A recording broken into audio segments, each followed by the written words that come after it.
Ito. Yung ngaw-ngaw ni Duterte. Has been criticized doon sa security detail niya. So, binawasan siya ng security. And to be fair, she rose to the occasion. Sabi niya, sige, pwedeng hindi na. Pwede naman. Hindi nga siya nag-react nung una eh. Kaya lang, ang daming makulit online and even sa media na everybody was reacting. Pati congressmen nagre-react na na that's excessive. Yan. Everybody wanted to put... Mga talking heads sila ngayon. Correct. Hindi, style nila ngayon yan eh. Si Suraido talaga, oo. Natural magre-react yung mga congressman. Ano yun pa? Ano tingin nyo sa mga yun? Diba? Kasi kung ganito ho yan eh. Usapang tanaw ng utang na loob. Ang mga Duterte po, ang may napakalaking tanawin ng utang na loob sa mga kongresista. Alam niyo ho kung bakit? Kasi sila po ang nangihingi ng boto nationwide. So lumalapit sila sa mga kongresista. Tapos tinatarantado nila kapag nakaupo na. Pagtapos na ang halalan. Pag hindi sila napagbigyan. Like what PRRD did last year. Diba? Kung ano pinagbintang sa kanila. That the Congress is the most rotten government institution. Pero hindi niya inaway-away nung panahon niya na nasunod lahat ng gusto niya. Same congressman lang yan. Kukunti lang naman yung napalitan. Sabi naman ito ni Trix, style daw yan ng mga congressista ngayon. Tama yan, style nila yan na pumalag. Diba? Kasi nga tanong ko nga lang how would you feel if you learned that you're being cheated by your jowa? Di ba? Alam ka naman, tumahimik ka lang, matuwa ka. Siyempre, ngangaw-ngaw ka, magagalit ka. Rito rin. Di ba? Nabudol ka pala. Kala mo matino. Iyon pala. Loko-loko. Di ba? Na gusto pa magamit na naman ng Kongreso para masunod ang kanilang kapritsyo. But in addition to that, shortly then after that, she was on her way to Germany. Nakunan siya ng picture. Clearly CCTV, sir, pag nakita niyo yung siya, her husband, her children were minors.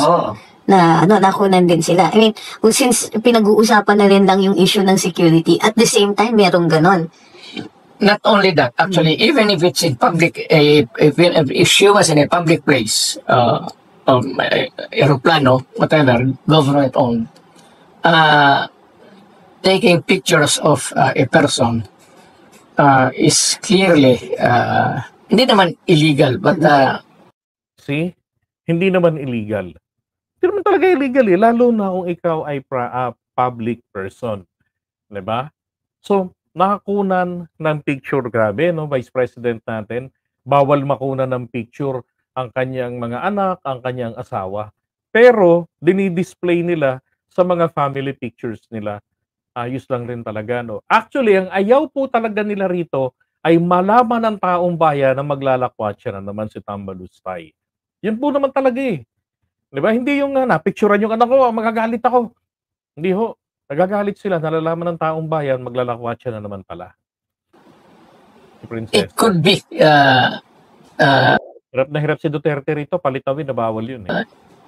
Illegal in the sense that it could be illegal. Could be. But, iba naman po yun para sabihin talaga na it is indeed illegal. It involves the security of the person. Okay. Yung kay Inday, what is deplorable there is that it was taken na hindi alam.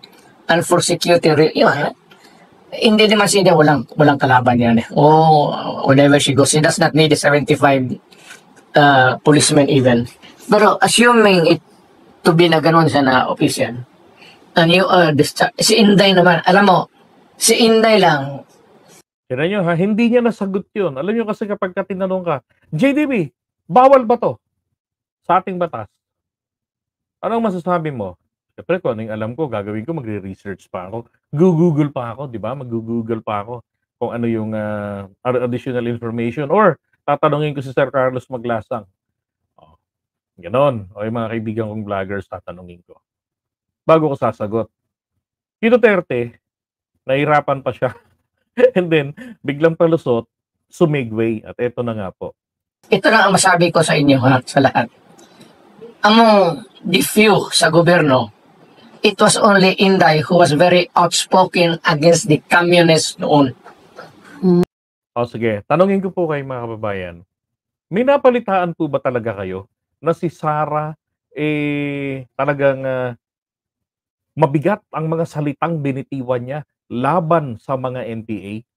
Meron po ba? Meron po ba tayong nabalitaan na si VP Sara ay nag-preside sa mga pagpupulong ng, NTF-ELCAC? Meron po bang gano'n? Kasi sa totoo lang wala akong matandaan dun, 'di ba?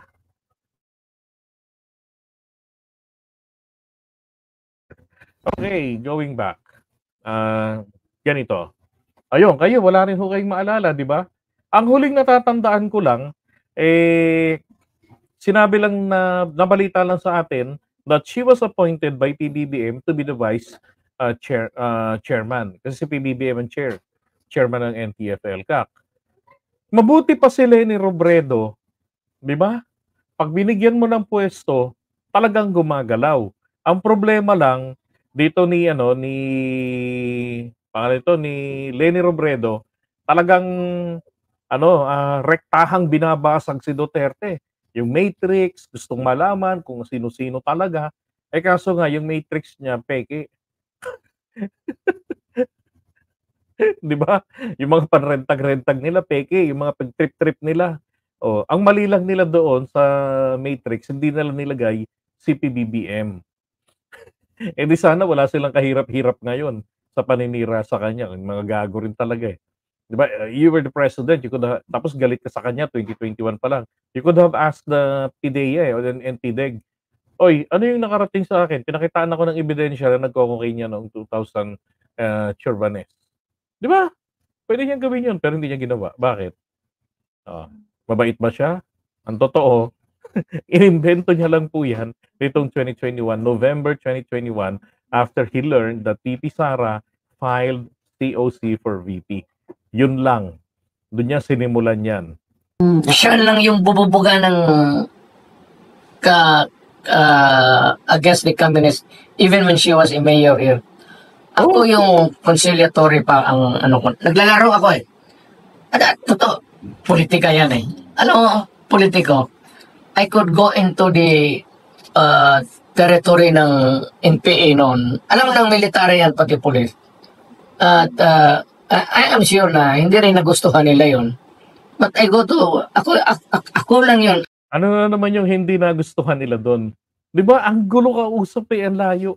Papaano kokontrahin ni Sara ang mga komunista? Eh kakampi nga ninyo, pamilya, ang China na komunista na siyang financier ng Partido Komunista sa Pilipinas.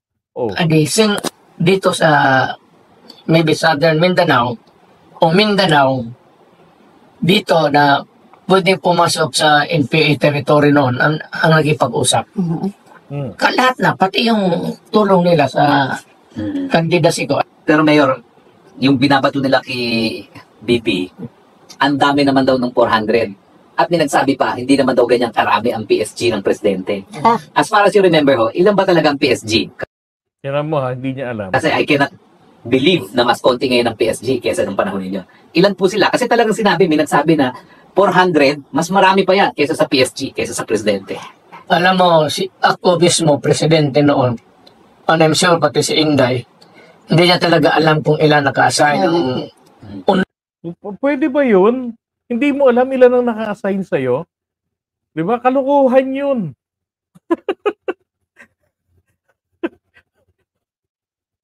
Ay nako. They look out for security reasons. It could be more or it could be less. Pero one thing si Inday noon, you have to, pati yung military, pati police, ang isang rason sa bagay, wala naman, ang pinaka-outspoken dito sa Mindanao against the communist, ang anak ko. Talaga lang ha. O yung mga full morons, mga full moronics dito. Sige nga, bigyan nyo nga ako ng title lang na nabalita. Title lang ha, para pwede nating i-google right now na masi-search natin na si VP Sara talagang pumalag, lumaban talaga sa mga NPA. Hindi po laban na binaril niya. Laban po na nagsalita siya, na sinabi niya na ako ay tutol dito sa mga komunistang NPA kasi ganito sila, bla bla bla. Diba? Dapat nga mayroong gano'n nung mas ganung vice president. Nung mayor pa lamang siya. Dapat meron siyang gano'n. Oh, 'di ba? Wala akong maalala, sorry. Talaga si Duterte, no? Ang lakas mambudol ng mga Pilipino. Hindi niya po kasi ma-justify na yung sinasabi nga na may Sara na ba na hindi na ito na security threat na napicturan ang kanyang pamilya doon sa airport na supposed to be employees lang ng siguro pang VIP yung daanan, yun ang inaano niya. Masyado naman kayong pa-sensitive. Dapat kasi ganito, kung ayaw nyo yung ganyang picture-picture, huwag kayong mag-family picture. Tama ho? Dapat ganon. Oh. Yan ang problema sa mga to. Ay, naku, iwan na nga natin muna ito si Daddy Diggs. Puro kalokohan eh. Sorry sa mga sasama na naman ng loob. Actually, I don't really mean to